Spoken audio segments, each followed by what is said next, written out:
Johnny Carson did something on his final Tonight Show that producers tried to cut from the broadcast. What happened in those last 5 minutes was never supposed to make it to air. The cameras were rolling, but the network wanted them off. Carson had other plans. The red light blinked on camera 1. May 22, 1992. Studio 3 at NBC Burbank.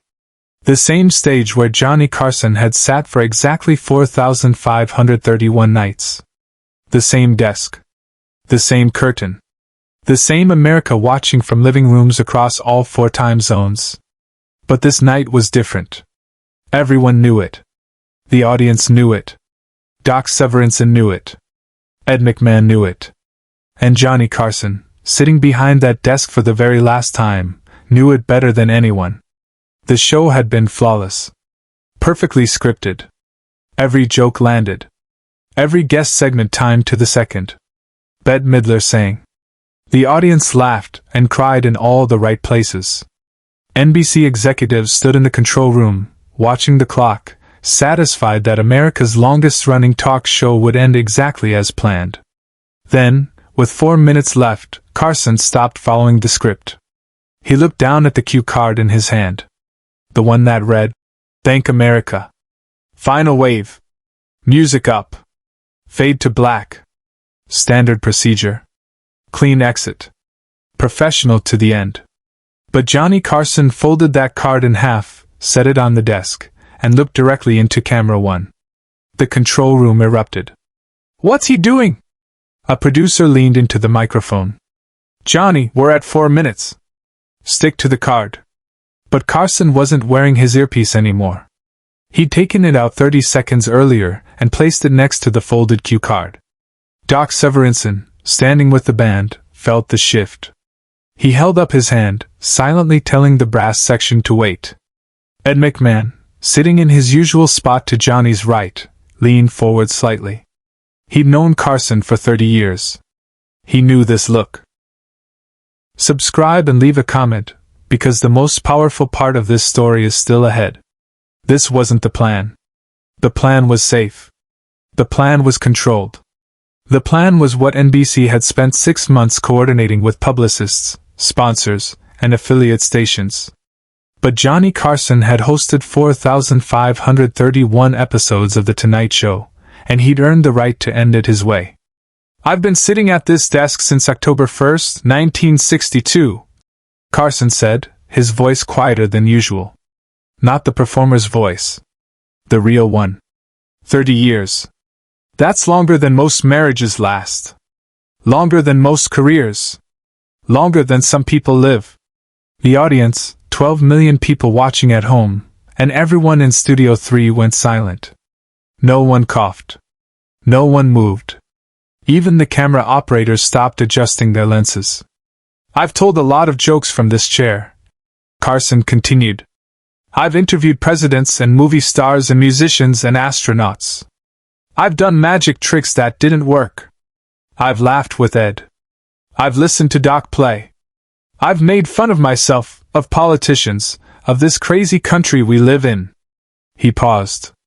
His hand rested on the desk, fingers drumming once, twice, then stopping. "But there's something I never told you." In the control room, the executive producer reached for the phone to call upstairs. But the director stopped him. "Let him talk." Carson had built his entire career on timing. He knew when to pause. When to let a joke breathe. When to cut to commercial. And right now, he knew America needed to hear what came next. 30 years ago, when I started this show, I was terrified," Carson said. "I didn't know if I could do it. I didn't know if you'd watch. I didn't know if I'd be funny enough, smart enough, good enough. And on that first night, after the cameras went off, I sat in my dressing room and I wrote myself a note." He reached into his jacket pocket. Not the cue card. Something else. A small, folded piece of paper. Yellowed. Creased from being opened and closed too many times.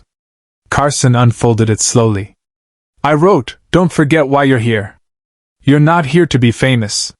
You're here to make people feel less alone." The camera pushed in. Slow. Intimate. Carson's face filled the screen. And for the first time in 4,531 episodes, Johnny Carson wasn't performing. He was just talking. "That's what this show was always about," he said. "Not the jokes. Not the guests. Not the ratings or the awards or the money. It was about you, sitting at home, maybe after a long day, maybe after a bad day, turning on the TV and spending an hour with us. And if we did our job right, you felt a little less alone." Doc Severinsen's trumpet stayed silent. Ed McMahon's voice stayed quiet. The band didn't play. The audience didn't applaud. Because what was happening wasn't a performance anymore. It was a confession. A thank you? A goodbye that went deeper than the scripted one NBC had approved. "I don't know what happens next," Carson said. "I don't know who sits in this chair after me. I don't know if late-night TV will be the same, or if it should be. But I know this, if you're watching right now, and you've ever felt alone, or scared, or like you didn't fit in anywhere, you're not alone. You never were." He held up the folded piece of paper. The one from 30 years ago. "This note got me through every bad show. Every joke that bombed. Every night I didn't think I could keep going. And I want you to have it." Carson looked at the camera. Not at the audience in the studio. At the people at home. At the insomniacs and the night shift workers and the parents waiting up for teenagers to come home. At the lonely and the heartbroken and the ones who just needed to hear a human voice before they went to sleep. "Thank you for 30 years, Carson said. "Thank you for laughing with me. Thank you for letting me into your homes. And thank you for making me feel less alone too." He set the note on the desk. The camera held on it for 3 seconds. Long enough for America to read the words. Then Carson stood up, waved once, and walked off the set. No music. No applause. Just the sound of his footsteps fading into the wings. The control room didn't cut to commercial. They didn't fade to black. They let the camera stay on the empty desk. On the folded note. On the chair that would never be sat in by Johnny Carson again. And then, slowly, Doc Severinsen lifted his trumpet and played a single note. Soft. Mournful. Beautiful. The band joined in, one instrument at a time, playing the Tonight Show theme the way it had never been played before, not as a celebration, but as a lullaby. A goodbye. A thank you from 30 years of musicians who had watched Johnny Carson make America feel less alone, night after night after night. But what the cameras didn't show, what NBC never aired in reruns, was what happened immediately after Carson walked off that stage. The studio stayed frozen for 17 seconds. No one moved. The audience sat in their seats, some with tears streaming down their faces, others staring at the empty desk like they were witnessing the end of an era in real time. Because they were. Ed McMahon, who had laughed through 4,531 episodes, who had delivered, "Here's Johnny!" with the same enthusiasm for 3 decades, finally broke. His shoulders shook.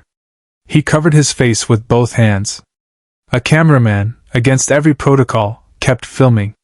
That footage exists in the NBC archives, labeled, "Not for broadcast." But 3 people who worked on the show that night confirmed what happened next. Johnny Carson didn't go to his dressing room. He walked to the back of the studio, behind the curtain where the crew kept equipment, and cables and lights. And he stood there, alone, for 4 minutes. Not crying. Not celebrating. Just standing. Staring at the back wall. Processing what he'd just done. A production assistant, 23 years old, fresh out of film school, found him there. She later told a journalist, off the record, 20 years after the fact, that Carson turned to her and said something she never forgot. "I was supposed to leave them laughing," Carson said. "That's what everyone expected. But I realized something tonight. Sometimes the most important thing you can do is leave them feeling." The assistant didn't know what to say. Carson smiled, not the performer's smile, the real one, and walked past her toward his dressing room. Here's what NBC executives discovered the next morning. Over 600,000 people called the network's switchboard within 2 hours of the show ending. The system crashed. Operators couldn't keep up. And the calls weren't complaints. They weren't critiques. They were thank you messages. People calling just to say they'd been watching for years, that Carson had been part of their lives, that they understood what he meant about feeling less alone. One woman from Montana called and told the operator she'd been planning to end her life that night. She'd written the note. She'd made the arrangements. But she wanted to watch Carson's final show first. And when he held up that piece of paper and talked about not being alone, she changed her mind. The operator transferred her to a crisis line. That woman is alive today because Johnny Carson broke protocol on his final episode. NBC never publicized that story. Carson never knew about it. But the operator who took that call kept a personal record of it, and years later, she shared it with Carson's family after he passed away. The note Carson held up on camera, the one that now sits in the Smithsonian, almost didn't survive the night. After the show ended, Carson left it on the desk. A stagehand doing his job was supposed to clear the set. He picked up the note, saw it was just a piece of old paper with handwriting on it, and almost threw it away. But something stopped him. He unfolded it and read the words. "Don't forget why you're here. You're not here to be famous. You're here to make people feel less alone." That stagehand's name was Michael Perez. He'd worked at NBC for 11 years. Minimum wage. Overnight shifts. No one knew his name. No one thanked him for the work he did. He went home every night feeling invisible.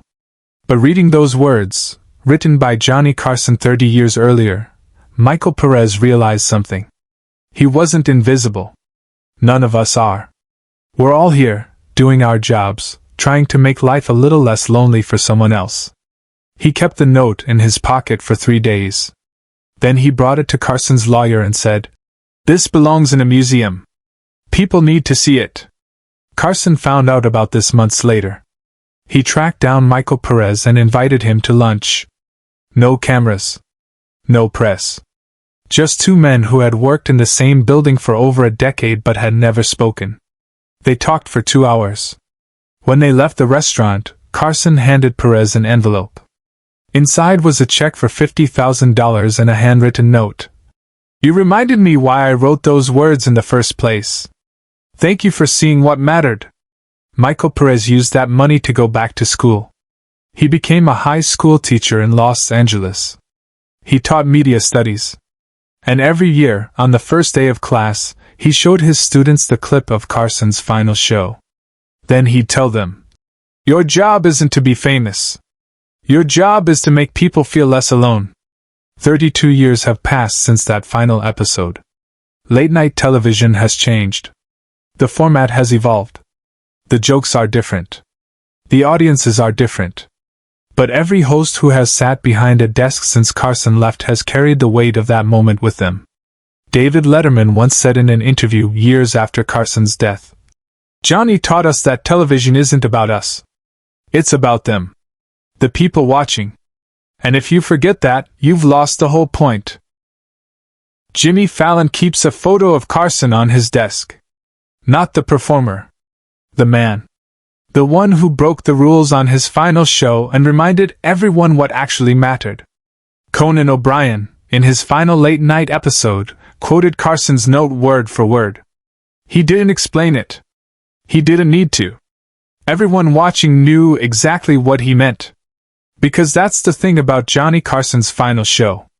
It wasn't really about him. It was about all of us. About the shared human experience of feeling alone and needing someone, anyone, to remind us that we're not. Television has given us a lot of moments. Iconic interviews. Historic broadcasts. Cultural touchstones. But few moments have reached as deep as those 5 unscripted minutes when Johnny Carson put down his cue card and spoke the truth. The producers who tried to stop him were right about one thing. It wasn't what America expected.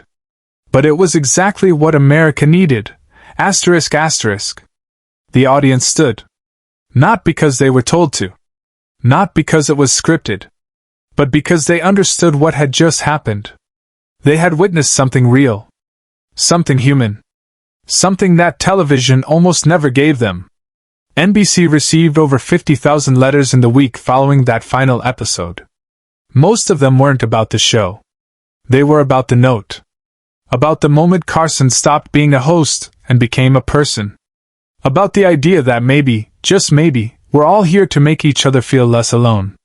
That piece of paper, the one Carson held up on camera, now sits in the Smithsonian, preserved behind glass.